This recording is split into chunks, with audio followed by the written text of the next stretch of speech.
नमस्कार दोस्तों, daily 5 mock questions for prelims 30 सितंबर 2020 में आपका स्वागत है। मेरा नाम है विनीत सागर।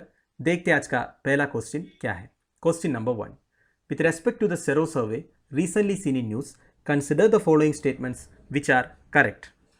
वीडियो को पॉज कीजिएगा और तीनों स्टेटमेंट को ठीक से पढ़ के आंसर बताइए। आई होप आपने आंसर दे दिया होगा। Now the answer is option B 1 and 2 only. दोस्तों, सेरो सर्वे, इसकी फुल फॉर्म है सेरोलॉजिकल सर्वे।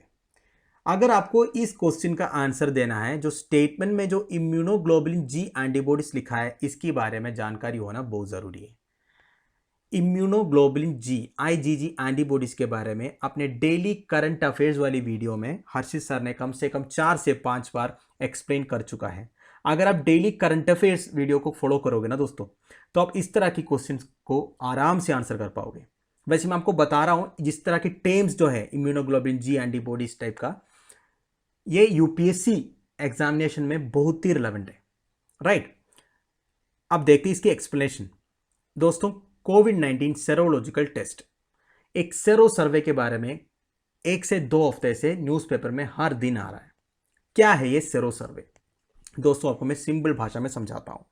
अगर एक आदमी को कोविड-19 इन्फेक्शन हो गया, नहीं तो कोरोना वायरस इन्फेक्शन हो गया, तो उसकी शरीर में एक एंटीबॉडी क्रिएट होता है। उस एंटीबॉडी का नाम साइंटिस्ट ने दिया है इम्यूनोग्लोबुलिन, इसी को बोलते हैं आईजीजी, राइट। अब कुछ लोगों में ये एंटीबॉडी सही तरह काम करता है और उसको अपने आप खत्म कर देते हैं, और कुछ लोगों में वो नहीं कर पाता है, वो लोग बीमार हो जाता है कि नहीं। अब सेरो सर्वे क्या करेगा? आपने normal rapid antibody test, RT PCR test, जो कोविड-19 इन्फेक्शन को पता करने के लिए जो यूज करते हैं हेल्थ वर्कर्स जो यूज करते हैं, उसके बारे में तो सुना होगा। आरटी-पीसीआर में, नहीं तो रैपिड एंटीबॉडी टेस्ट में क्या होता है, हमारी थ्रोट से, हमारी नाक से स्वाब कलेक्ट करते हैं और इसको चेक करते हैं कि इसमें कोविड-19 इन्फेक्शन है कि नहीं, तब पता चलेगा ये बंदा कोरोना इन्फेक्टेड है। अब ये सेरो सर्वे क्या है?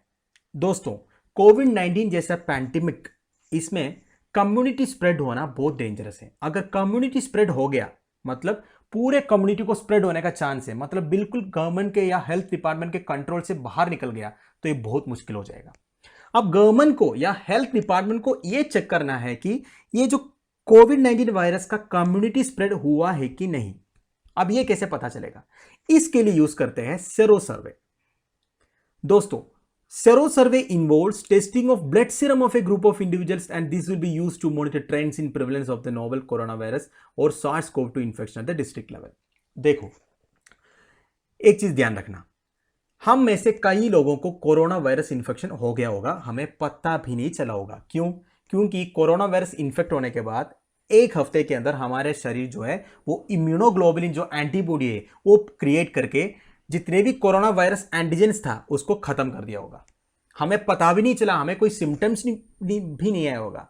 पर अगर गवर्नमेंट को पता करना है जो कोविड-19 वायरस से कितने लोगों को तक पहुंचा, कितने लोगों को इन्फेक्ट किया, तो उनको कैसे पता चलेगा? क्योंकि जिस बंदे में ऑटोमेटिकली एंटीबॉडी क्रिएट होता है वो कोई सिम्टम्स नहीं दिखा रहा है, वो कभी डॉक्टर के पास नहीं आएगा, कभी हेल्थ डिपार्टमेंट के पास नहीं आएगा।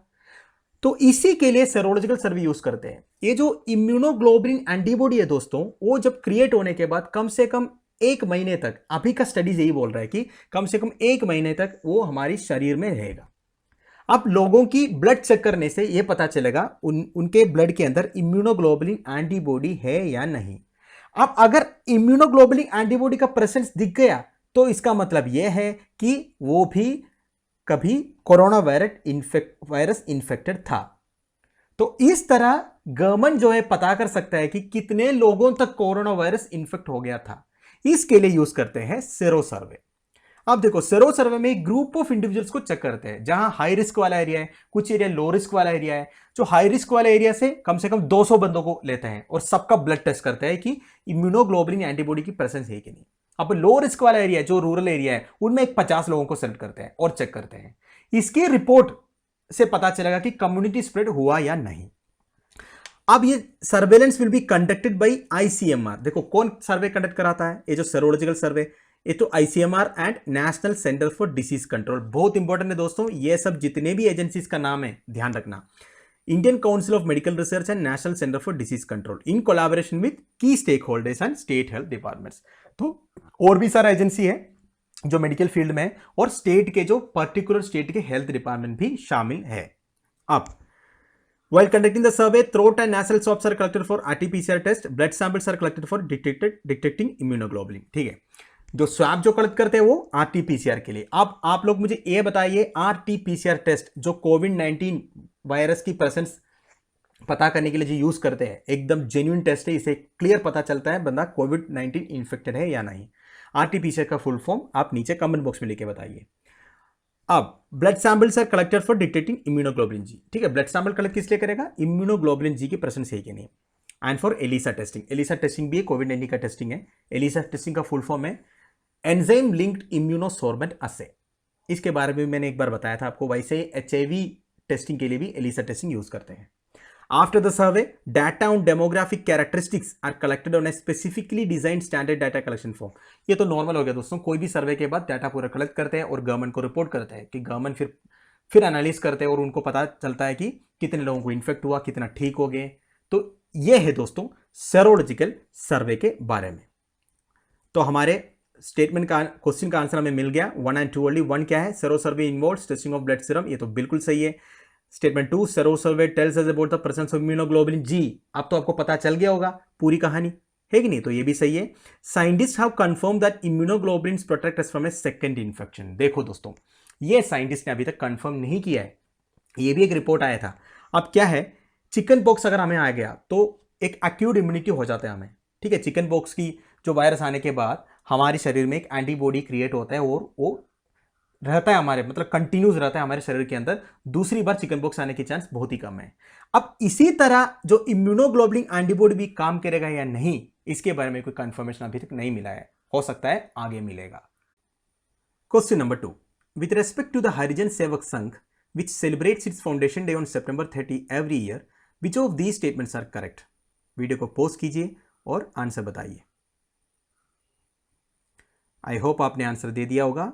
Now the answer is option C 2 and 3 only. Statement 1 जो है गलत है दोस्तों. Moving on to the explanation part. दोस्तों, सेकेंड राउंड टेबल कॉन्फ्रेंस के बाद डॉक्टर BR अंबेडकर जी की रिक्वेस्ट मान के ब्रिटिश गवर्नमेंट ने हिंदू में जो डिप्रेस्ड क्लासेस थे, जो दलित लोग थे, उनके लिए अलग सा इलेक्ट्रेट देने का अनाउंसमेंट किया.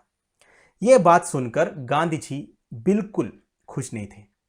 उनका मानना यही था कि अगर इस तरह सेपरेट इलेक्ट्रेट देंगे तो हिंदू में ही फिर डिविजन हो जाएगा, फिर वायलेंस पैदा हो जाएगा.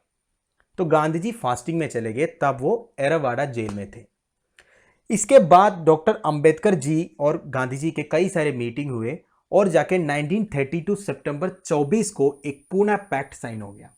इसमें सेपरेट इलेक्ट्रेट वाली चीज तो हट गया था, पर इनको रिजर्व्ड सीट्स देने की बात हो गया असेंबली में, राइट. इसके बाद 30 सितंबर को, मतलब 1932 30 सितंबर मतलब आज, इसकी जो फाउंडिंग डे है, Gandhi ji all India anti untouchability league found किया था, right, to remove untouchability in the society, which later renamed as हरिजन सेवक संघ, सर्वेंट्स ऑफ अनटचेबल सोसाइटी. जो हरिजन सेवक संघ है उसका फॉर्मल नाम था all India anti untouchability league, right दोस्तों. उस टाइम पे इंडस्ट्रियलिस्ट घनश्याम दास बिरला उनके प्रेसिडेंट थे और अमृतलाल ठक्कर सेक्रेटरी थे. अब हरिजन सेवक संघ के बारे में ये मैंने बता दिया, एक नॉन प्रॉफिट ऑर्गेनाइजेशन है. महात्मा गांधी जी ने 1932 में फाउंड किया था to eradicate untouchability in India, right, working for Harijan और Dalit people and their upliftment. ठीक है, दलित लोगों के अपलिफ्टमेंट के लिए ये जो एजेंसी है, ये जो ऑर्गेनाइजेशन है, काम करते हैं. इसकी हेडक्वार्टर किंग्सवे कैंप दिल्ली में है और पूरे 26 स्टेट्स में इसके ब्रांचेस हैं, right. Sangh help the depress classes to provide them access to public places. पुराने जमाने में डिप्रेस क्लासेस को पब्लिक रोड्स एक्सेस करने के लिए, स्कूल्स एक्सेस करने के लिए, टेम्पल्स एक्सेस करने के लिए परमिशन नहीं था. ये सब हरिजन सेवक संघ के फाइटिंग की वजह से हट गया, राइट. इन्होंने इंटरकास्ट मैरिजेस भी कंडक्ट कराया. It constructed and maintain several schools and hostel. ये तो अभी भी है. ये लोग बहुत सारे स्कूल मेंटेन करते हैं, बहुत सारे हॉस्टल्स मेंटेन करते हैं, राइट दोस्तों. तो ये है हरिजन सेवक संघ के बारे में. Question number 3, with respect to the Malabar exercise consider the following statements which are correct. Video को पॉज करके ठीक से पढ़ लीजिए तीनों स्टेटमेंट और आंसर बताइए। आई होप आपने आंसर दे दिया होगा। Now the answer is option C 2 and 3 only. Statement 1 क्या कह रहा है दोस्तों? It is an annual exercise between the navies of India, Japan, Australia and US held alternately in the Indian and Pacific oceans. इसमें क्या गलती है दोस्तों? ऑस्ट्रेलिया आ गया।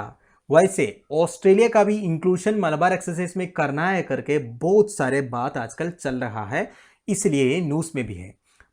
पर presently India, Japan and USA दोस्तों, तो स्टेटमेंट 1 हमारा गलत हो जा रहा है। अब मलबार एक्सरसाइज के बारे में, it is an annual exercise between navies of India, Japan and US held alternately in Indian and Pacific oceans.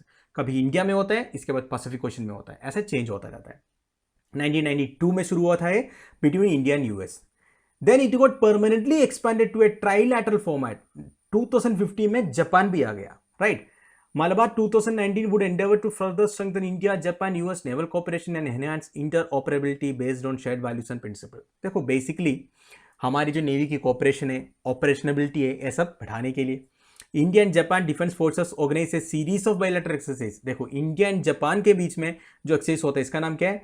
JIMEX, Shinyuu Maitri and Dharma Guardian, ये सब मलबार एक्सरसाइज का पार्ट है दोस्तों।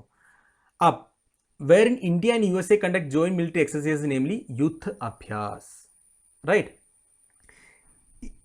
India to shortly take a call on Australia's inclusion in Malabar. देखो ये news में है, Australia को भी इंक्लूड कर रहे हैं क्योंकि India, US, Japan and Australia की ग्रुपिंग है, इसका नाम है क्वाड ग्रुपिंग, ठीक है। तो क्वाड कंट्रीज जितने भी है वो सारों को मलबार एक्सरसाइज में भी इंक्लूड करना करके बात चल रहा है, बस इंडिया की इन्विटेशन की वेटिंग है, ठीक है। Australia's inclusion would be seen as a possible first step towards the militarization of the Quad coalition, something Beijing has opposed in the past। आज के सिनेरियो में, प्रेजेंट सिनेरियो में चाइना के अगेंस्ट एक अच्छा वाला फौज खड़ी करने के लिए, मतलब एक कोऑपरेशन वाला फौज, मतलब इंडिया, ऑस्ट्रेलिया, यूएस, जापान, ये चारों मिलके कोऑपरेट करके इस तरह की एक्सरसाइज कंडक्ट करोगे तो बीजिंग को थोड़ा टेंशन होने की चांसेस है, होना तो है ही, क्योंकि ये चारों अच्छे पावर्स हैं। Besides, even Japan and US have been keen on Canberra's inclusion for some time now and have been pushing India to consider it। देखो जापान और यूएस पहले से बोल रहे इंडिया को कि ये इंक्लूड करो ऑस्ट्रेलिया को भी, हम क्वाड का सारे बंदे मिलके काम करेंगे। इंडिया थोड़ा हेजिटेशन था, इंडिया को थोड़ा हेजिटेशन था, पर अभी इंडिया ये चाइना की स्टैंड ऑफ की चक्कर में अभी मानने वाला है, राइट। पहले इंडिया ये सोच रहे थे ये हम तीनों अगर एक साथ हो जाएंगे, चाइना क्या सोचेंगे? चाइना सोचेंगे कोई प्रोवोकेटिव मेजर हम कर रहे हैं। इंडिया कभी ऐसे काम करते नहीं, इंडिया आज तक कोई प्रोवोकेटिव काम नहीं किया, पर अभी चाइना इसलिए कि ऐसे काम कर रहे हैं हमारे साथ, इसलिए इंडिया अभी इन्विटेशन देने के प्लान में है, राइट दोस्तों। Question number 4, with respect to HCNG sometimes in the news recently, consider the following statements which are correct. Video को पॉज करके स्टेटमेंट को ठीक से पढ़ लीजिए और आंसर बताइए। आई होप आपने आंसर दे दिया होगा। Now the answer is option C 2 and 3 only. दोस्तों HCNG देखते एक्सप्लेनेशन में। न्यूज क्या आया था? The road transport and highways ministry has notified regulations for various alternative fuels to further promote sustainable transportation, union minister Nitin Gadkari said on Sunday. देखो दोस्तों, हमारे जो road transport and highways minister है नितिन गडकरी साहब ने ये अनाउंसमेंट किया है एक ऑल्टरनेटिव फ्यूल के बारे में। आप देखो पेट्रोल एंड डीजल की तरह एक ऑल्टरनेटिव फ्यूल आ रहा है, इसका नाम है HCNG, मतलब कंप्रेस्ड नेचुरल गैस में हाइड्रोजन का ब्लेंडिंग करेंगे, ठीक है दोस्तों। To further promote sustainable transportation लिखा है। क्या है सस्टेनेबल ट्रांसपोर्टेशन? मैंने आपको पहले भी बताया हूं, सस्टेनेबल का मतलब यह होता है कि सस्टेन करके चलना, ऐसा नहीं कि आज यूज किया और खत्म कर दिया, आगे वाली जनरेशन के लिए कुछ छोड़ा नहीं। हमें सस्टेनेबल ट्रांसपोर्टेशन प्रमोट करना है, मतलब ट्रांसपोर्टेशन कल भी करना है, आगे वाली जनरेशन को भी करना है। हम अगर पूरा खत्म करेंगे तो क्या होगा? मुश्किल हो जाएगा। तो हमें सस्टेनेबल ट्रांसपोर्टेशन को प्रमोट करना है, इसके लिए हमें नया एनर्जी सोर्सेस को ढूंढना बहुत जरूरी है। तो एक नया ऑटोमोटिव फ्यूल आया है, इसका नाम है HCNG। इसमें क्या है? 18% हाइड्रोजन का मिक्स है कंप्रेस्ड नेचुरल गैस में। हमारे क्वेश्चन में कितना था? वो 50% था, ये गलत है, आंसर इज 18%, ठीक है। तो bureau of Indian standards has developed specification of hydrogen enriched compressed natural gas for automotive purpose as a fuel. तो normal car, jeep, bus, truck सभी में यूज कर सकता है, इसके लिए HCNG करके फ्यूल अभी आने वाला है। इसका खासियत क्या है, इसमें एमिशन रिडक्शन है। जो नॉर्मल सीएनजी में जो कार्बन एमिशन होता है, नहीं तो और भी पोल्यूटेंट्स का जो एमिशन होता है उससे कई गुना कम है जो HCNG में, right. HCNG is a blend of hydrogen and CNG, the ideal hydrogen concentration being 18%. ये बता दिया मैंने। Researchers claim HCNG has the ability to reduce carbon monoxide, methane and hydrocarbon emissions compared to regular CNG. यही है दोस्तों खासियत, हमारी carbon emissions कम हो जाएगा, क्योंकि सबसे ज़्यादा कार्बन एमिशन कहाँ से होता है, एक तो इंडस्ट्री से होता है और एक हमारे ट्रैफिक से होता है। तो ये अगर HCNG प्रमोट करोगे तो जो कार्बन एमिशन है जैसे कार्बन मोनोऑक्साइड, मीथेन, हाइड्रोकार्बन, ये सब कम हो जाएगा। तो ये बहुत ही यूजफुल रहेगा, राइट दोस्तों। तो हमें आंसर मिल गया 2 और 3, 50%, 18% है, बाकी दोनों सही है। HCNG was included recently as an automotive fuel in India, बिल्कुल सही है। HCNG has the ability to reduce carbon monoxide, methane and hydrocarbon, ठीक है, as compared to regular CNG, ये भी सही है। तो our answer is 2 and 3. Question number 5. Which of the following sector does not come under priority sector lending classification of the Reserve Bank of India? Options को ठीक से पढ़ लीजिए और आंसर बताइए। आई होप आपने आंसर दे दिया होगा। Now the answer is option E, all of the above comes under priority sector. ये चारों जो है प्रियोरिटी सेक्टर में है दोस्तों। वैसे प्रियोरिटी सेक्टर लेंडिंग क्या है? देखो, हमारा जो रिजर्व बैंक ऑफ इंडिया है वो हमारी इकोनॉमी की ग्रोथ के लिए बैंकों को एक इंस्ट्रक्शन दिया है, जितने भी बैंक्स हैं उनको इंस्ट्रक्शन दिया है, प्रियोरिटी सेक्टर में जितने भी है, क्लासिफिकेशन में प्रियोरिटी सेक्टर में जितने भी इंडस्ट्रीज है, जितने भी सेक्टर्स हैं, उनको मैक्सिमम सपोर्ट कीजिए, ठीक है।